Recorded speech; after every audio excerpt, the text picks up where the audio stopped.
నదిని అత్యంత పవిత్రమైన నదిగా పిలుస్తారు మరియు హిందూ మతంలో ఈ నదిని పాపాల నుండి ఉపశమనం కలిగించే పవిత్ర నదిగా కూడా పరిగణిస్తారు. హిమాలయాల చివర మంచుతో కప్పబడిన గంగోత్రిలో పుట్టిన గంగా నది శతాబ్దాలుగా పూజ్యమైన నదిగా గుర్తింపు పొందింది.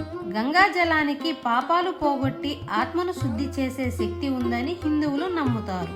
కాబట్టి ఏ శుభకార్యంలో అయినా ముందుగా గంగా జలంతో శుద్ధి చేసి తదుపరి పని చేస్తారు.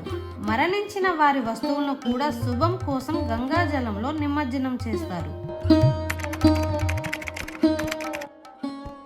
ఒకవైపు పవిత్ర నదిగా గుర్తింపు పొందిన గంగా పరిశ్రమలు, డ్రైనేజీ వ్యవస్థల కారణంగా అపరిశుభ్రంగా మారిపోతుంది. పారిశ్రామిక వ్యర్థాలు, మురికి నీరు, ప్లాస్టిక్ వ్యర్థాలు కూడా ఈ నదిలో పేరుకుపోతున్నాయి. చాలా మంది ఈ నీటిని తాగడానికి, స్నానానికి ఉపయోగిస్తారు.